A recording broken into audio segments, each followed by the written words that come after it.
नमस्कार, ईडीसा क्लासेस में आप लोगों का स्वागत है। तो देखिए, आज से हम लोग भूगोल की भी क्लास स्टार्ट कर रहे हैं। तो आज से हम लोग बायोलॉजी के साथ साथ भूगोल की भी क्लास स्टार्ट कर रहे हैं, ठीक है।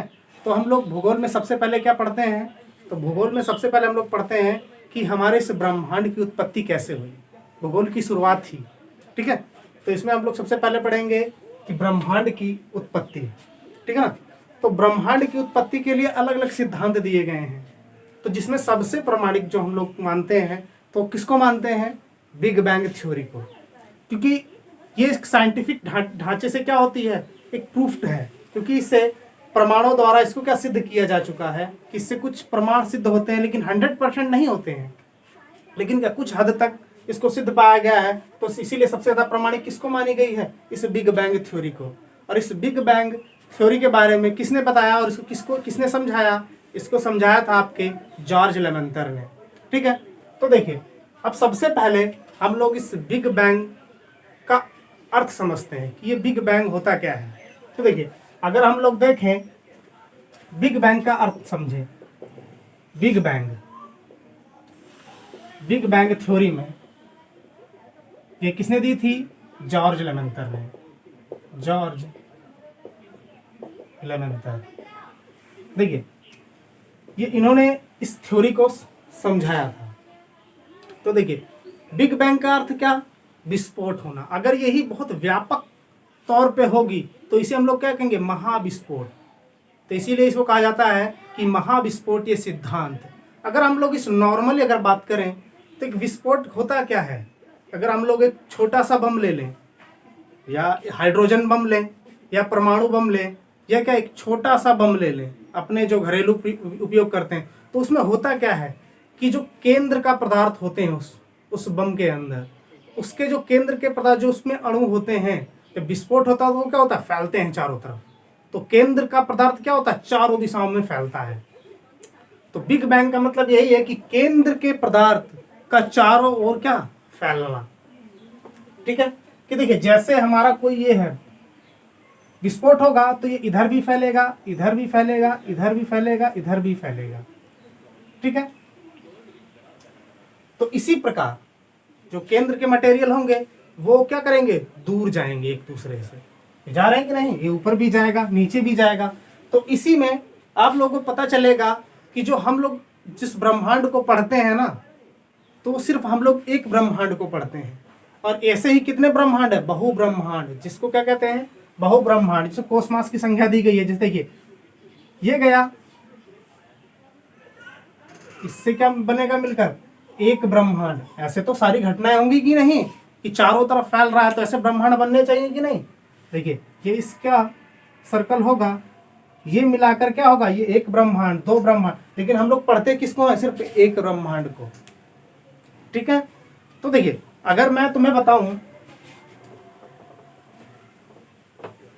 कि ये हो किस प्रकार रही है, कि जब केंद्र का पदार्थ जब कैसे फैलता है, कि हमारे जो आज भी आकाश पिंड, आकाश गंगाएं हैं, हमारे सारे क्या एक दूसरे से अभी तक निरंतर क्या हो रहा है? दूर जा रहे हैं।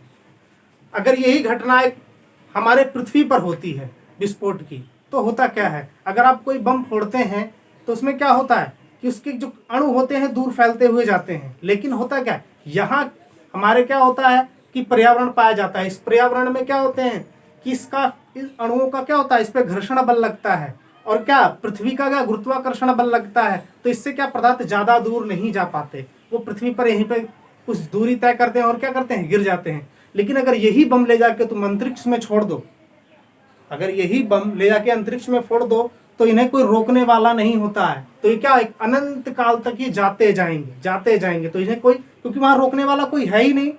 वहां जब गुरुत्वाकर्षण नहीं होगा, घर्षण बल नहीं होगा, तो रोकेगा कौन उसे, ठीक है।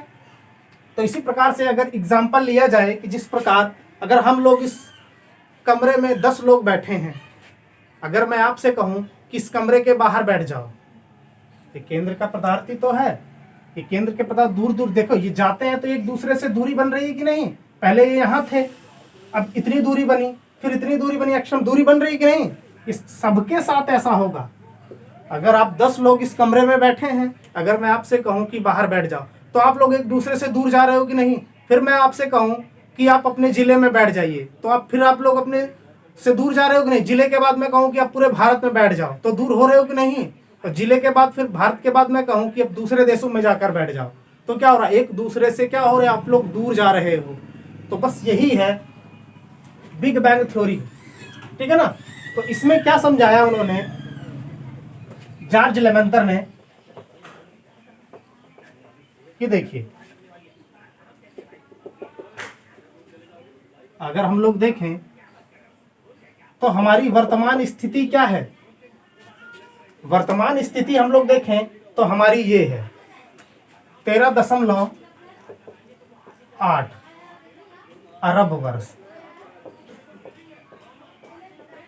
13.8 अरब वर्ष, ये क्या है, हमारे ब्रह्मांड की आयु है, ठीक है ना। ये 13.8 अरब वर्ष ये हमारे ब्रह्मांड, ये वर्तमान स्थिति हमारी है। तो जॉर्ज लेमेंतर ने कुछ नहीं किया, इसको क्या किया, इसके प्रेजेंट में ना देख करके इसके पास्ट में देखा। इसके ये सिद्धांत आपको तभी समझ में आएगा कि जब फ्यूचर में ना जाकर आप इसके पास्ट में जाएंगे। तो आपकी वर्तमान स्थिति ये है, तो आप क्या करेंगे, थोड़ा सा पीछे जाओ तो ये यहाँ रहा होंगे, थोड़ा और पीछे जाओ तो ये यहाँ रहे होंगे, थोड़ा सा और पीछे जाओ तो ये यहाँ रहे होंगे। तो ऐसे जाते जाते जाते हमें क्या मिलता है, ये बिंदु प्राप्त होता है। एक ये क्या है, इस बिंदु को किसी ने नहीं देखा, ये बिंदु क्या है, एक मात्र कल्पना है। और कैसे, एक प्रायोगिक कल्पना है, सिद्धांतिक कल्पना। और इसी को हम लोग क्या बोलते हैं, विलक्षण बिंदु।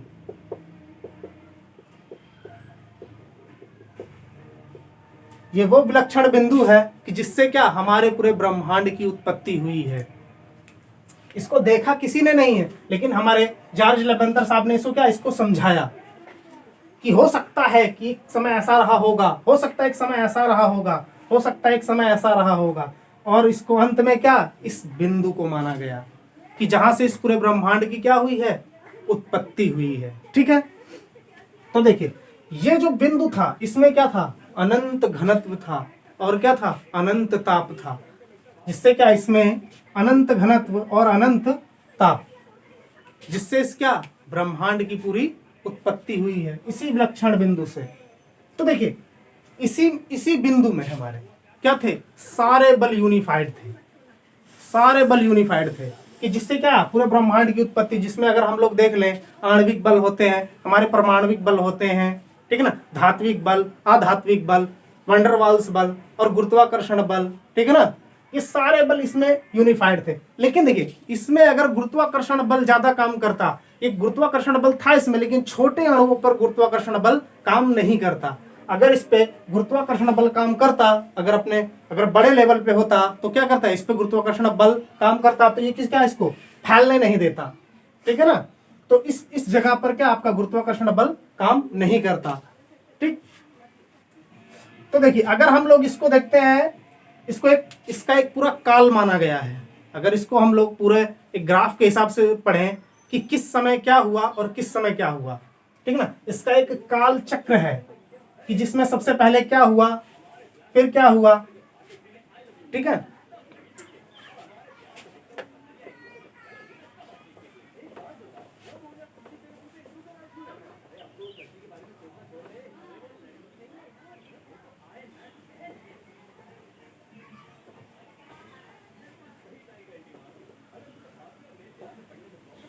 देखिए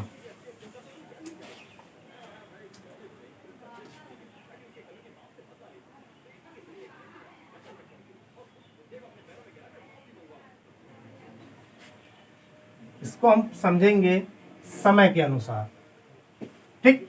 तो इस समय को क्या माना गया, जब ये बिंदु था, इस बिंदु को समय माना गया कि जब ये बिंदु बना रहा होगा, यही विलक्षण बिंदु 10 की घात ऋण 35 सेकंड, 10 की घात ऋण 35 सेकंड पे क्या था, ये एक बिंदु था।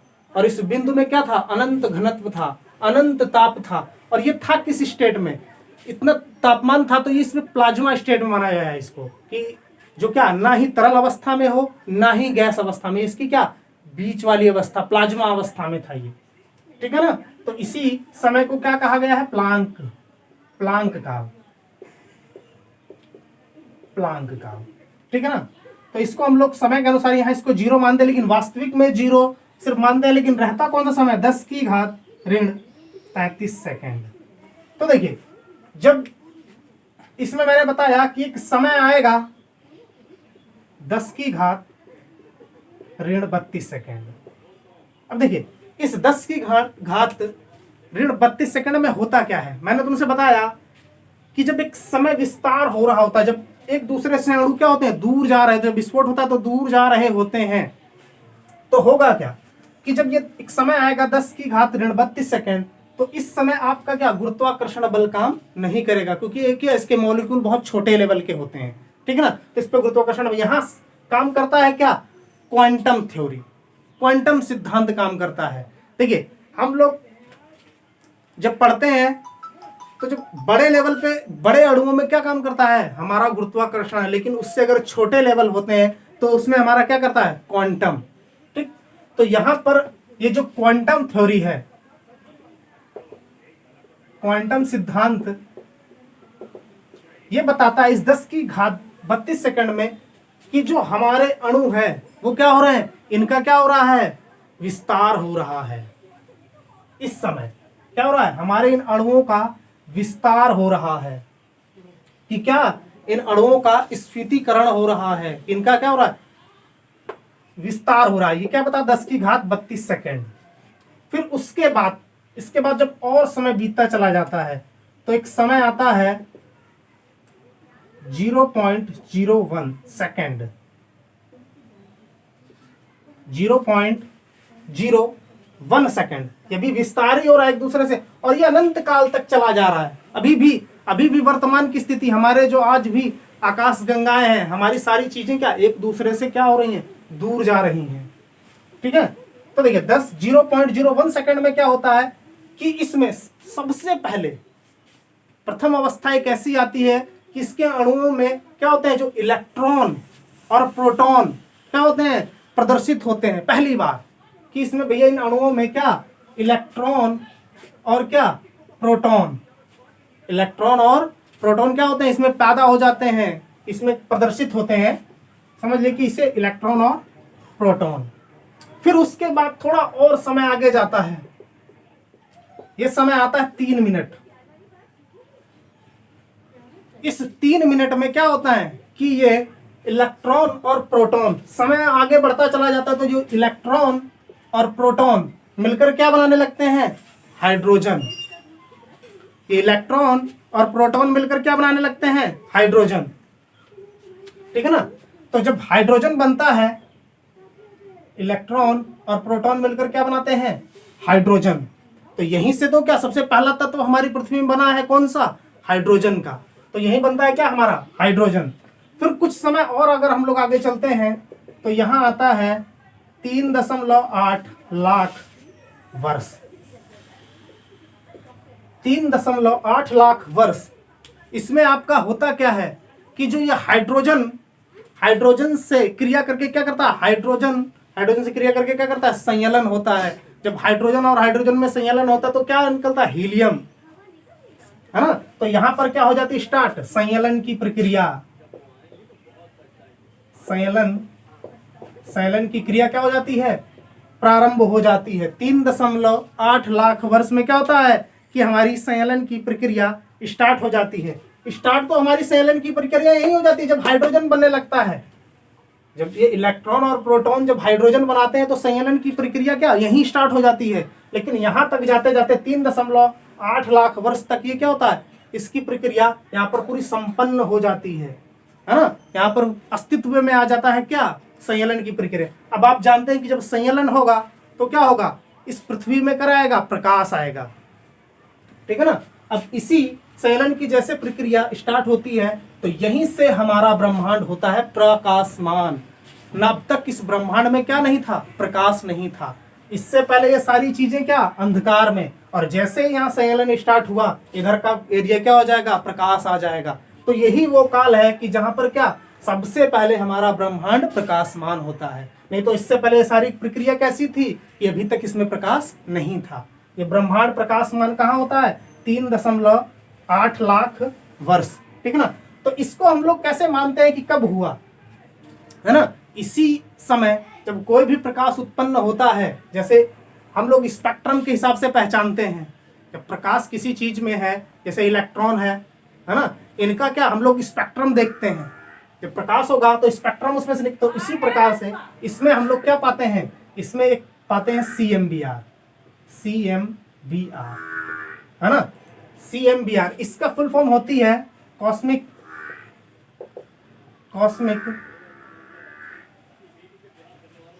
है ना, cosmic microwave background, cosmic microwave background radiation. ठीक है ना। देखिए ये कॉस्मिक माइक्रोवेव बैकग्राउंड रेडिएशन ऐसी चीज है कि जो किस में पाई जाती है, हमारे प्रत्येक आकाश गंगाओं में पाई जाती है। इसी से तो सिद्ध होता है कि इसका जो काल एक ही है। जो अभी हम लोग से प्रमाणों से पता चला है कि जो हमारी जो सारी आकाश गंगाएं हैं, अगर उसका इसमें CMBR पाया जाता है और वो CMBR सबसे मैच हो जाता है कि हाँ ये इसी काल में क्या हुआ था, हमारे किस आकाश गंगा की उत्पत्ति किस समय हुई है, सबका CMBR मैच कर जाता है। तो इसी से हम लोग पता लगा लेते हैं कि इस समय हमारा क्या सबसे पहले हमारे ब्रह्मांड में क्या होता, प्रकाश हुआ था। और उसी समय से क्या हमारी जो आकाश गंगाएं का हमारा क्या माना जाता है, इसकी एज हम लोग पता करते हैं कि इसी समय से एक साथ ही बनी होंगी, सबका CMBR एक साथ मैच कर जाता है ना। और इसी CMBR को खोजने के लिए 2 वैज्ञानिकों को क्या नोबेल पुरस्कार दिया गया था। उनका क्या नाम है, एक पेंजियास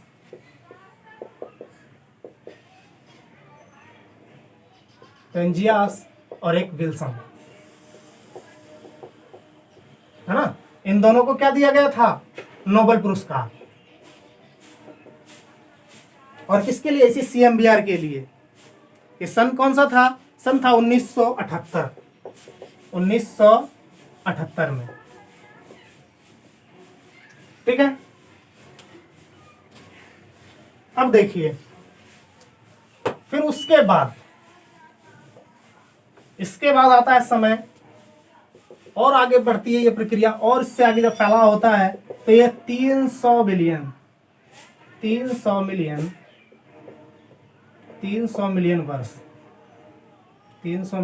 वर्ष।